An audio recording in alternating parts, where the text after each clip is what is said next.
Olá, inscreva-se agora no canal Governo Exposto e fique agora com Fala Fiuza.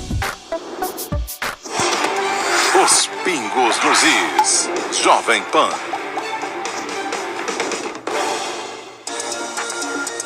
Olá, muito boa noite para você, 18 horas em São Paulo. Seja muito bem-vindo, você ouvinte, você espectador da Jovem Pan. Já estamos no ar. Começou aqui mais uma edição de Os Pingos nos Is. Hoje é quinta-feira, mais um mês começando, dia 1º de outubro de 2020. Seja bem-vindo, vamos juntos até às 8 horas da noite. Deixa eu escalar aqui o nosso time, nossa seleção, essa constelação aqui que me acompanha todas as noites aqui. Augusto Nunes, José Maria Trindade, o Guilherme Fiuza e agora a Ana Paula Henkel também. Vamos lá, começando então com os destaques do programa de hoje. TSE firma parceria com agências supostamente de checagem sob alegação de proteger a democracia. Papa nega audiência com o secretário de Estado dos Estados Unidos, Mike Pompeo. E o ator Paulo Betti entra para o grupo do ódio do bem. Isso e muito mais a gente te conta a partir de agora, começando Os Pingos nos Is, e você participa também. Grave vídeos e mande pelo nosso WhatsApp. Estamos esperando sua mensagem, o número é o 11 931 17 0620. Seja bem-vindo, começando Os Pingos nos Is. Opinião, hora de colocar os pingos nos is. O Tribunal Superior Eleitoral lançou nesta quinta-feira uma parceria com o Google e com 9 agências que se dizem de checagem para combater a disseminação de informações falsas nas eleições deste ano. O site de buscas vai disponibilizar recursos para ajudar os eleitores a encontrarem conteúdos que vão desde perguntas frequentes sobre o processo eleitoral até detalhes sobre os cuidados sanitários para votar durante a pandemia.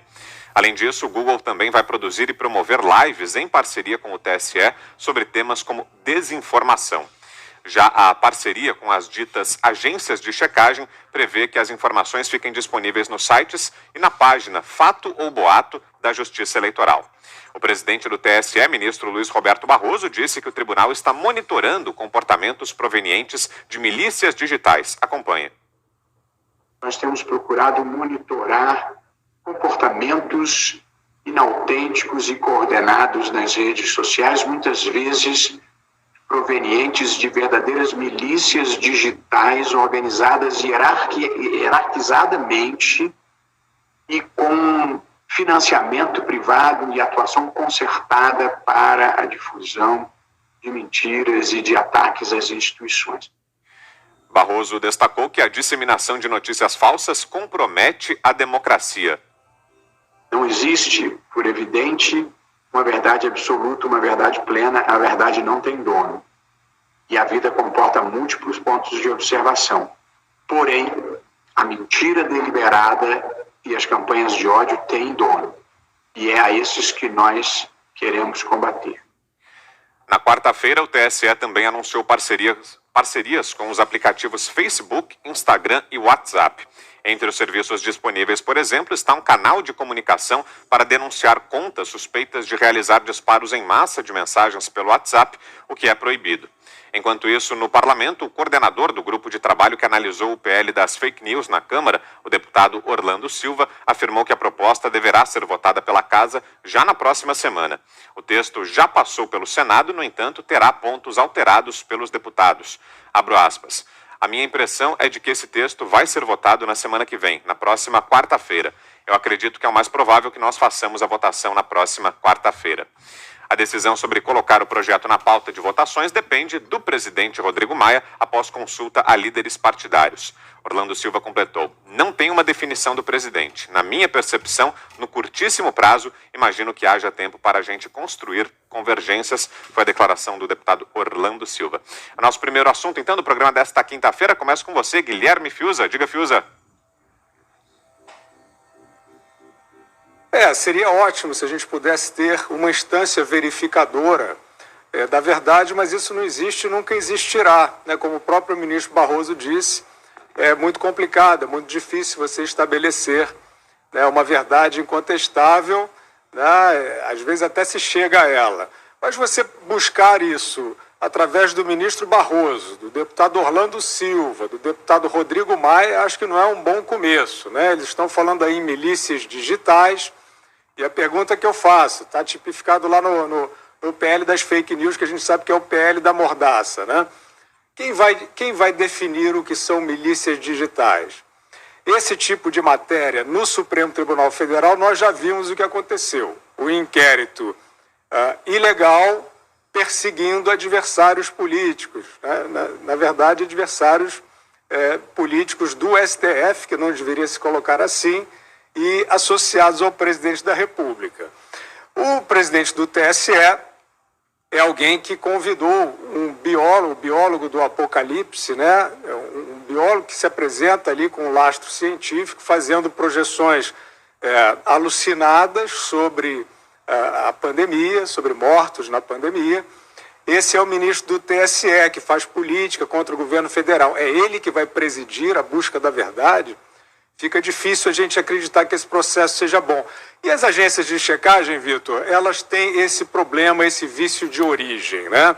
Elas poderiam dar subsídios ao consumidor de informação ou ao eleitor para formar o seu discernimento, mas elas são arrogantes, né? Elas apontam o dedo, carimbam como falso e verdadeiro e fizeram isso de forma equivocada diversas vezes, como, por exemplo, dizendo que era falso que o STF tinha tirado os poderes do governo federal para combater a pandemia. Quando retirou os poderes, o governo perdeu na justiça, tentando fazer setores da sociedade funcionar.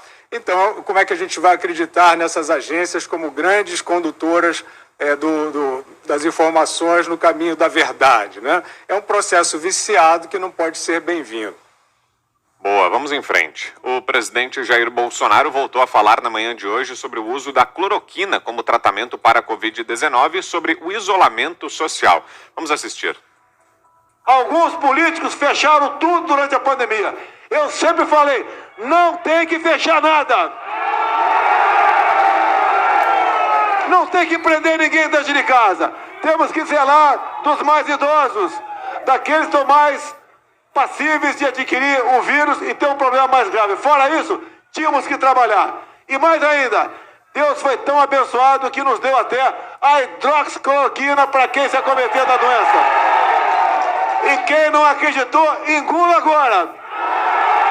Eu não sou médico, mas sou ousado como cabra da peste nordestino.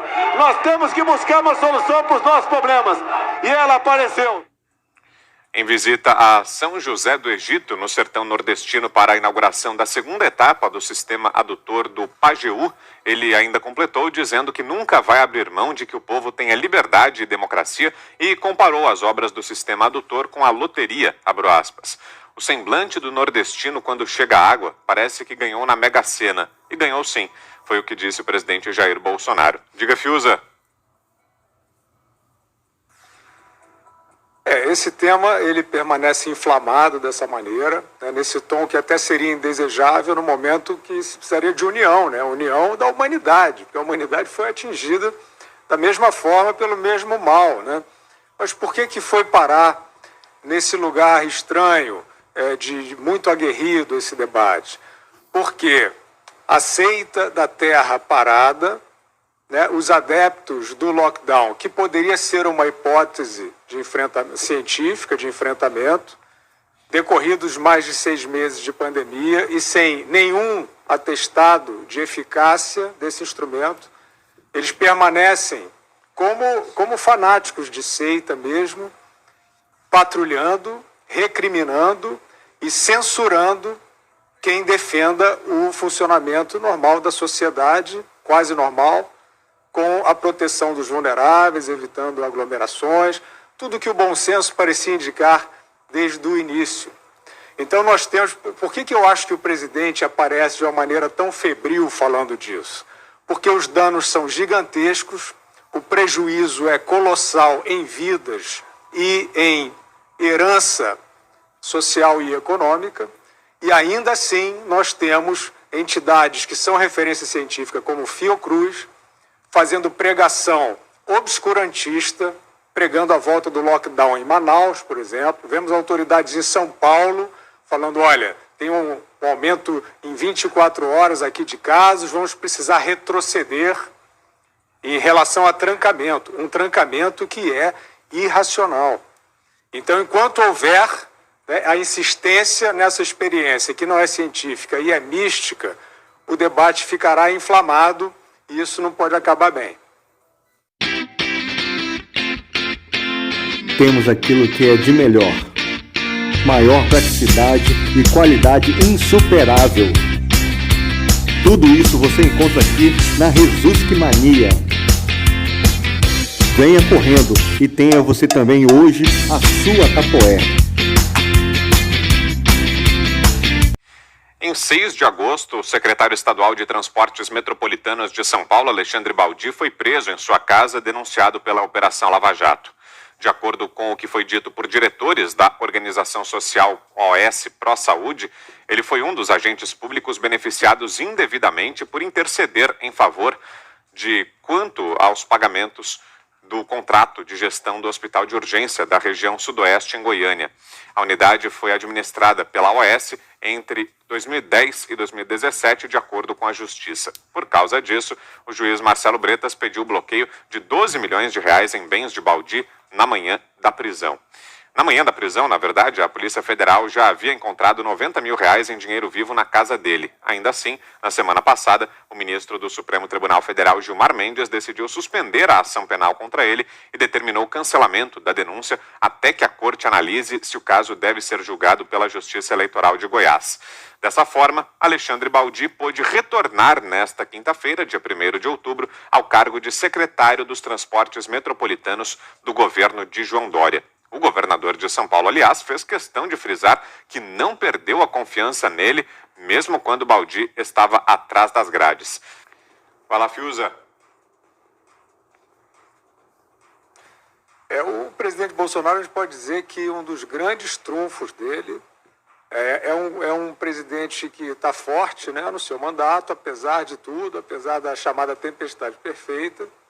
E um dos seus grandes trunfos é o fato dele ter indicado técnicos para o primeiro escalão do seu governo. Uma equipe econômica reconhecida no mundo todo, não só o ministro, né, como seus auxiliares, capazes de formular e de dialogar, né, sem tomar lá da cá.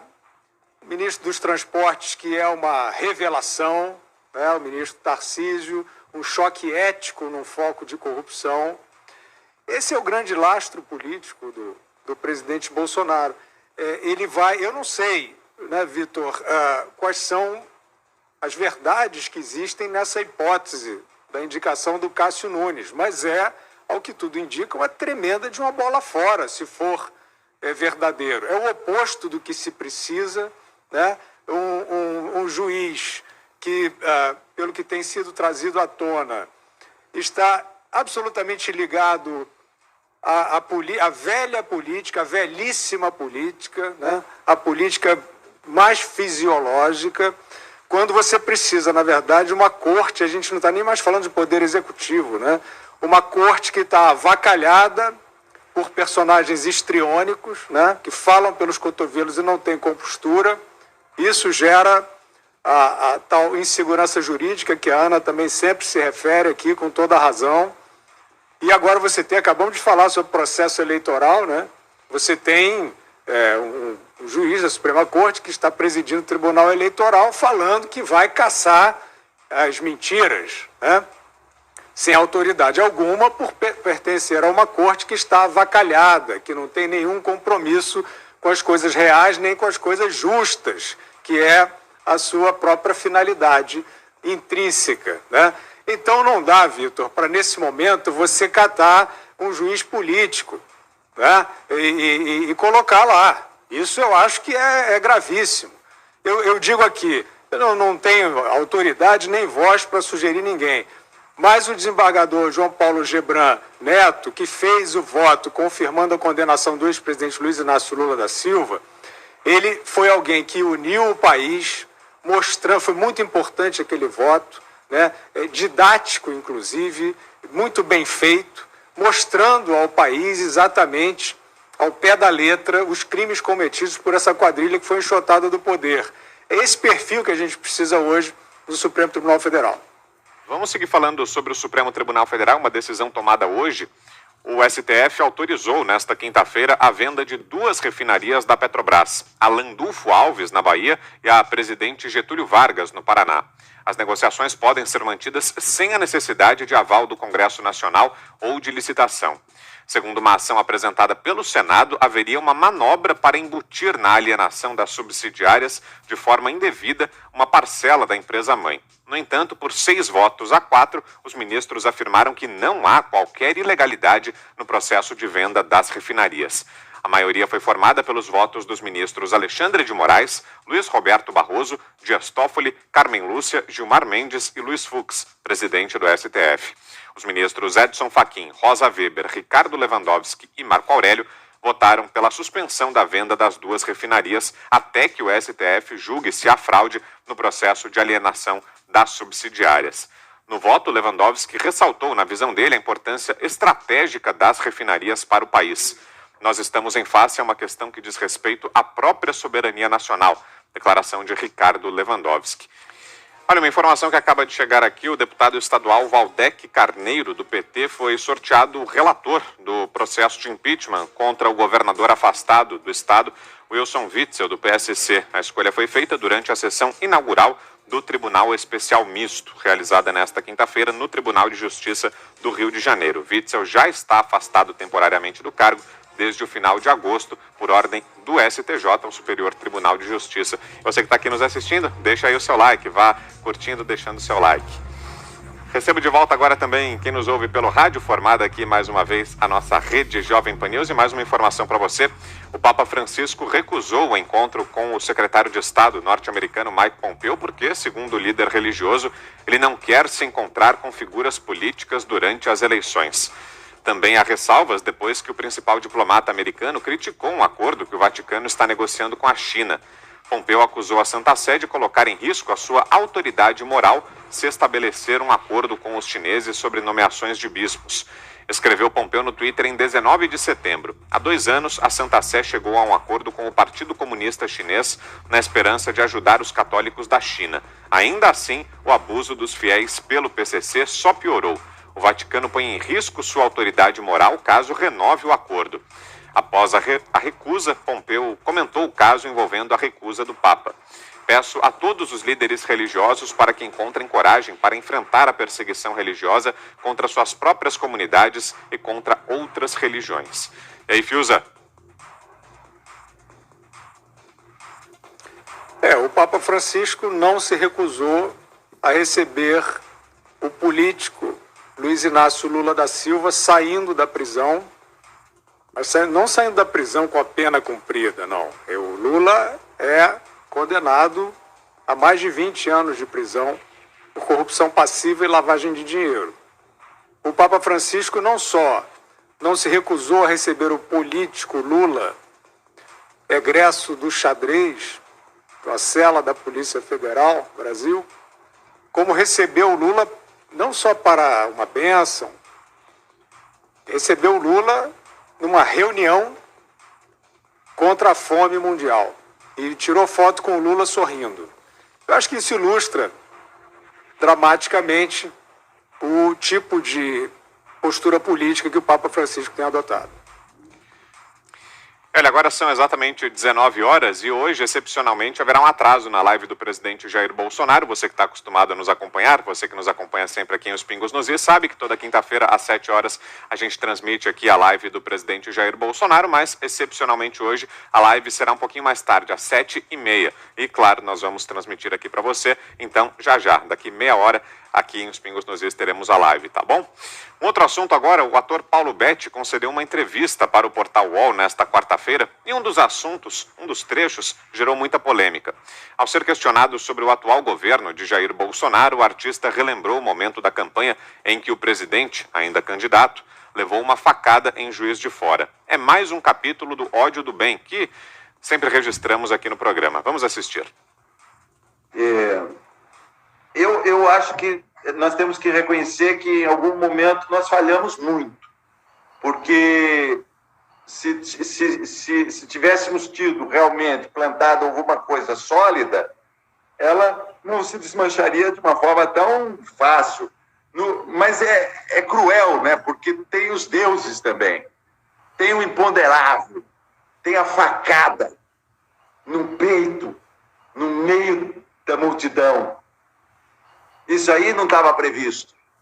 Ninguém tinha previsto que ia aparecer um maluco e golpear a camisa amarela onde estava escrito Brasil acima de tudo. Ali ia cravar uma faca ainda de uma maneira mais ou menos correta, mas não total. Desgraçado. A fala de Paulo Betti, ironizando a facada sofrida por Jair Bolsonaro, repercutiu nas redes sociais na tarde desta quinta-feira. No Twitter, por exemplo, o nome do artista apareceu na lista de assuntos mais comentados nas últimas horas. Guilherme Fiuza. Vitor, a gente está tendo que voltar a esse assunto constantemente, com várias personalidades, né, de vários meios, fazendo esse mesmo tipo de exercício macabro, estranho, e muitas vezes não muito próprio desses personagens. O Paulo Betti é um ator que é simpatizante do PT, né, e que na época em que ser simpatizante do PT dentro da TV Globo era uma ousadia, né? Na época do Dr. Roberto Marinho. E eu acho que o Paulo Betti acreditava mesmo, ele era um militante ali do PT, ele acreditava naquela ideologia, o PT ainda não tinha estado no centro do poder, e o Paulo Betti era ostensivamente favorável, pondo em risco até a sua carreira ali na televisão. Acho que ele acreditava nesse negócio. E depois, falar um pouco da origem disso, porque também não adianta aqui a gente ficar só metralhando de volta as barbaridades, porque isso que ele falou é uma barbaridade, né? Então, depois veio o governo Fernando Henrique Cardoso, e o Paulo Betti, digamos que simpatizou, construiu sua ponte de uma parte da classe artística aí com o governo Fernando Henrique Cardoso, que inicialmente era também o mal, era o neoliberalismo, era a direita, tudo isso que certos personagens inventam para se protegerem em clubinhos supostamente virtuosos. Talvez o Paulo Betti seja, né, um artista, um profissional que procure um pouco se proteger em certos clubes, mas eu acho que ele, fora isso, é alguém que acredita, é um dos poucos, eu acho até, que acredita em certas ideologias.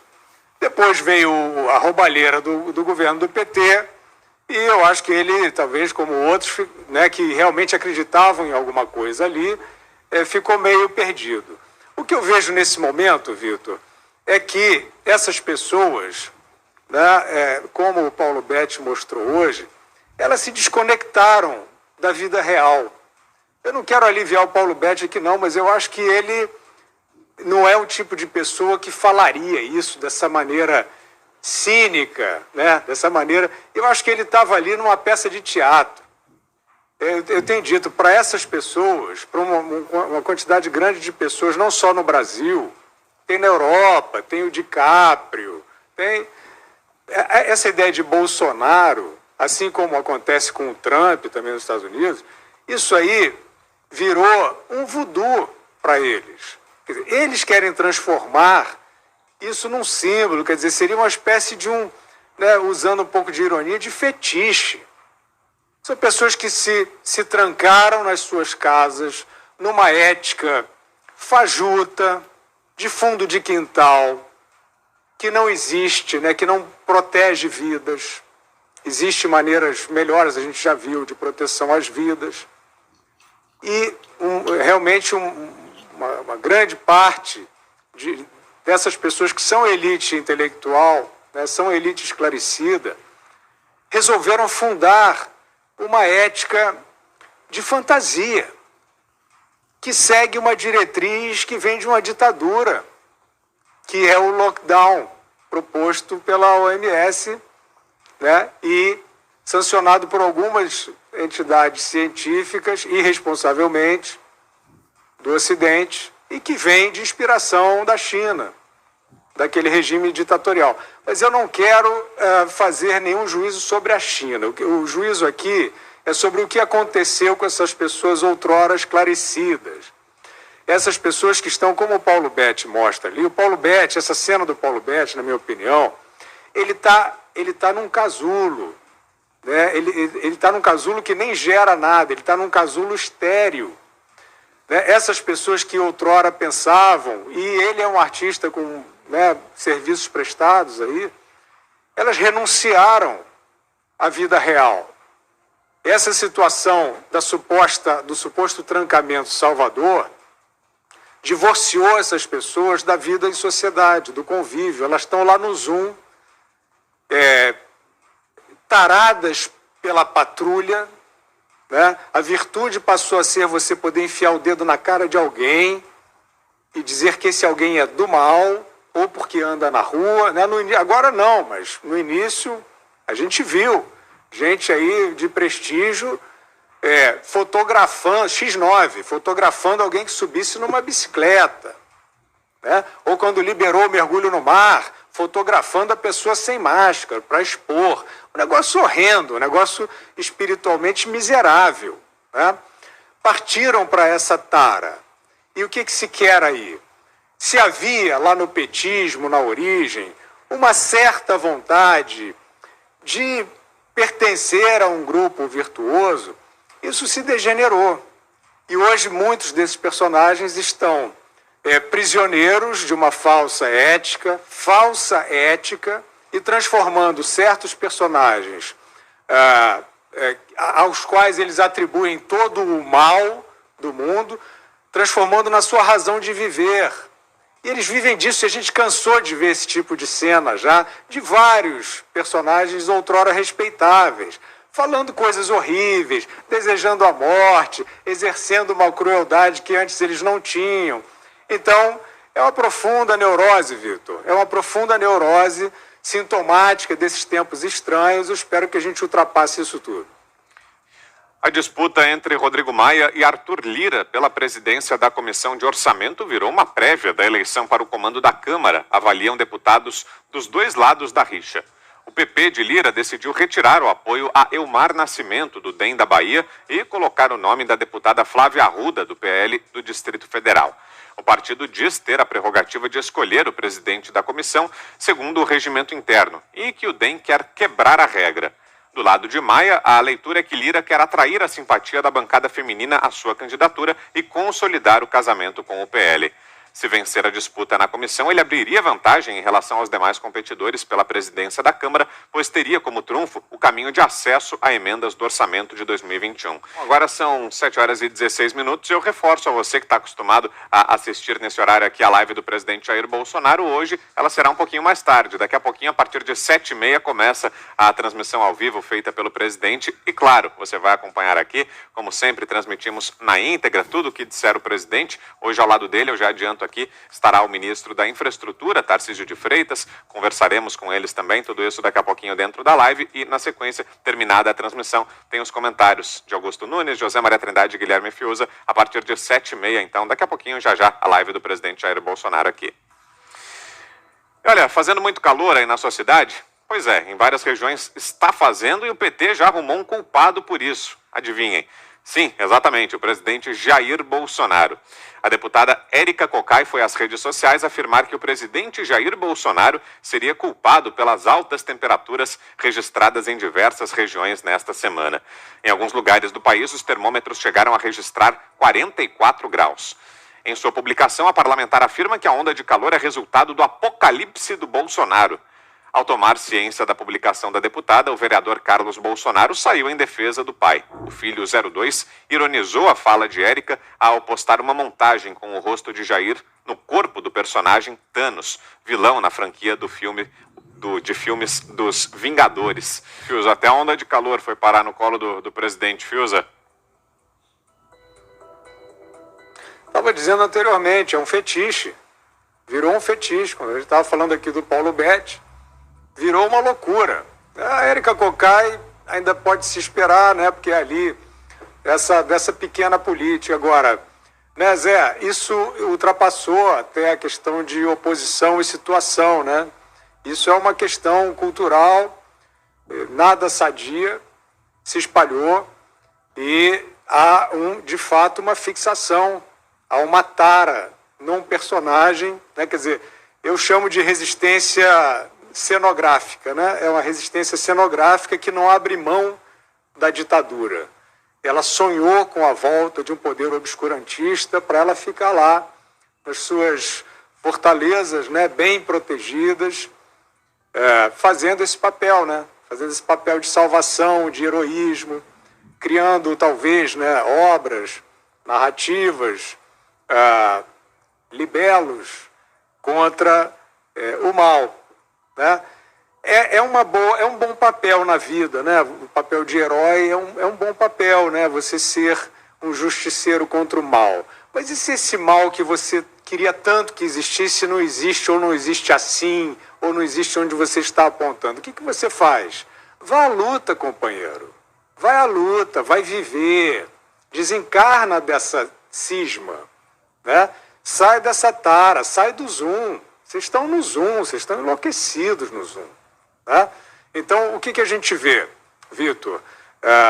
O país, como disse o Zé agora, a gente está aqui falando de política, a gente não está pensando em bandeira A, bandeira B, cor disso, cor daquilo. A gente quer resolver, organizar, depois de uma década e meia de ruína do petismo.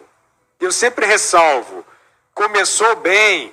Eu tenho, né, humildemente vou dizer, eu tenho autoridade para falar, porque no início do governo Lula, o Plano Real foi consolidado com uma boa equipe, e eu defendi isso na época. Então não é camisa de time, e eu estou dizendo agora, oportunidade com boa equipe para organizar o país, eventualmente a gente tem, e achamos que tem nesse momento, não somos os donos da verdade. O que essas pessoas estão fazendo? Essas pessoas taradas, loucas, enlouquecidas, elas estão tentando formar uns bunkers, né, culturais, ou, né, na verdade, são bunkers neuróticos, né, e atirar contra todo mundo, e criar essas guerras. Por isso que eles aparecem loucos assim, né, transformando o Trump ou o Bolsonaro aí no Deus do Sol, o Deus da Chuva, e em alguém que pode ser execrado. Né, como numa seita fanática você poderia execrar o Satã, né? É tudo muito lamentável, a gente espera que isso passe logo. Bom, agora são 7. Fala do livro aí, ô Guilherme Fius. O Fake Brasil. Não, do livro dele também, ele escreveu sobre o plano. Ele é modesto. Sim. Não, eu acho que pode falar. O livro, né, Augusto, mestre Augusto, o livro justamente uma história de um plano, claro, no momento em que você teve, na verdade, pessoas com virtude, com capacidade para transformar o país. Eu sempre digo que eu acho que foi a última grande reforma, porque o país passou, que foi a reforma do Plano Real, que vai muito além de uma política monetária. Perfeito. Né? É uma reforma, uma reforma fiscal ampla, uma reforma na cultura política.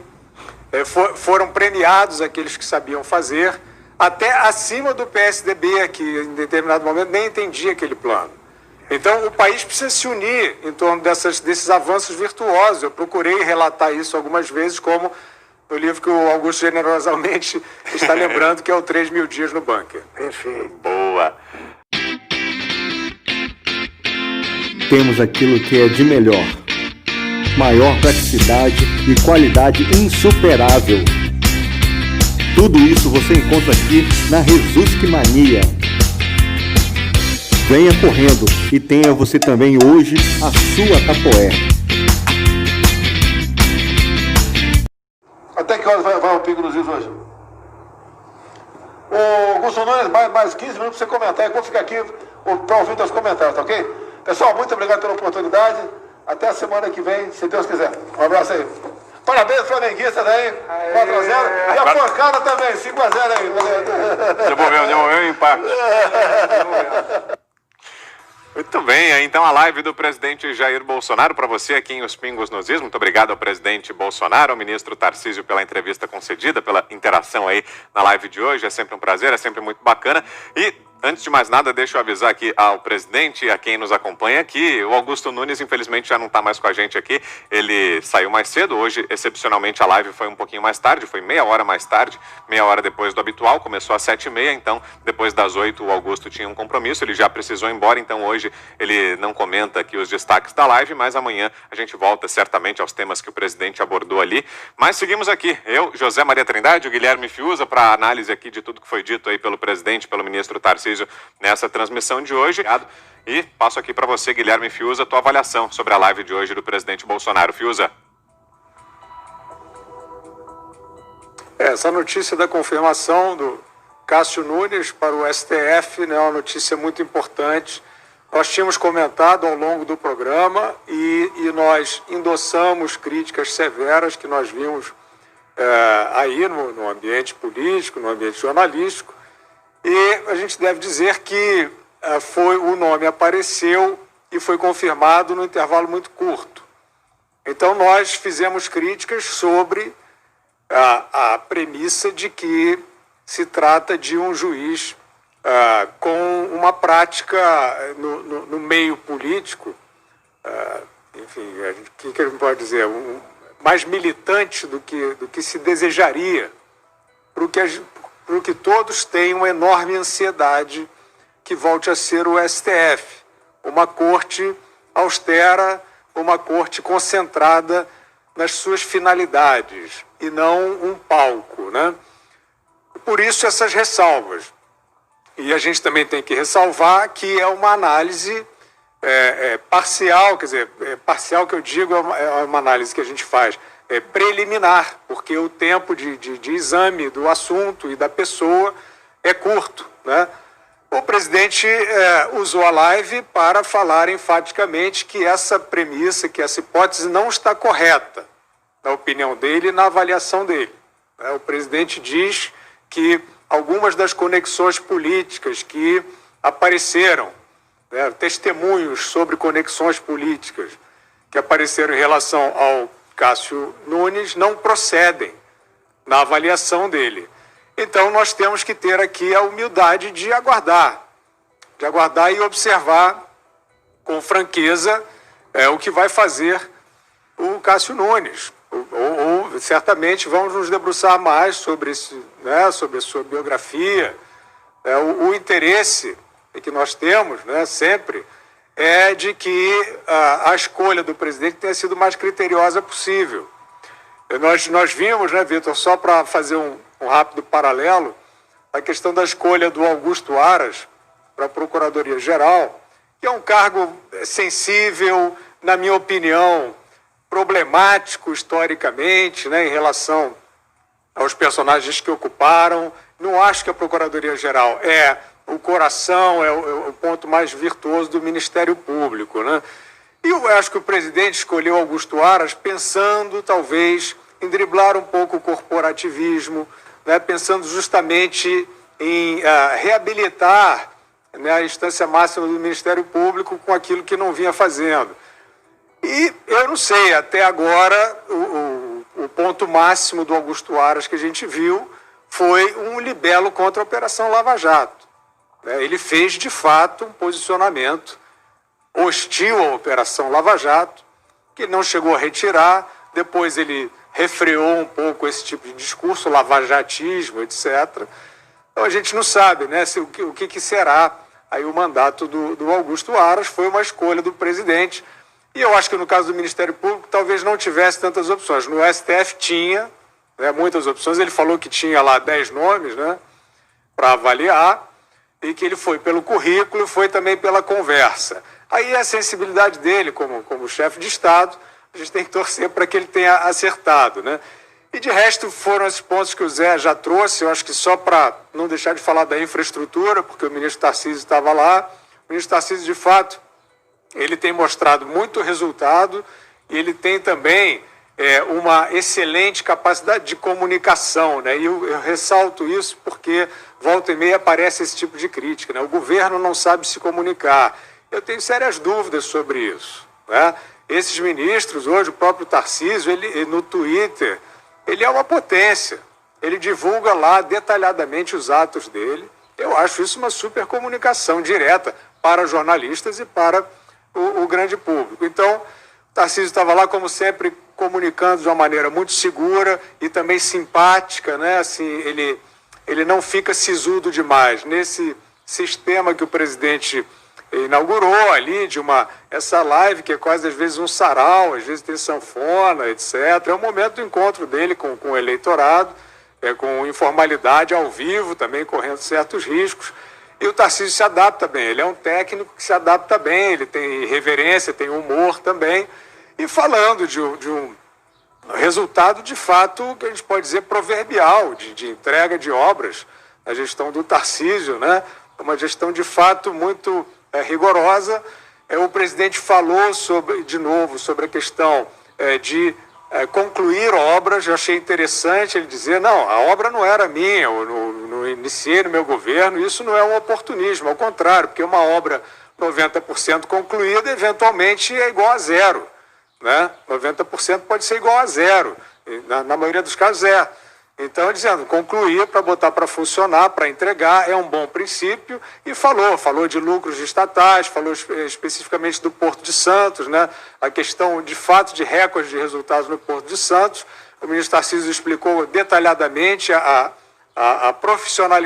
profissionalização do funcionamento do Porto. Eles falaram também sobre verbas que, enfim, não vou especificar demais, mas verbas que eram destinadas a dragagem do canal, né? Evitar o assoreamento do canal para entrar cargas mais pesadas, né? Navios com maiores calados. E são coisas muito técnicas específicas, mas que fazem uma diferença brutal.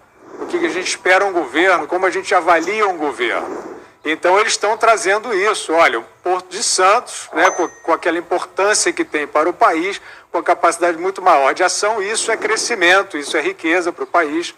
Acho que foi principalmente isso. Ele falou um pouco de pandemia, criticou o adiamento da volta ao público nos estádios, que seria 30% de ocupação, comparou com as praias, que já estão liberadas. O presidente fez mais uma vez um sinal de que são condutas hipócritas, né, em relação ao coronavírus.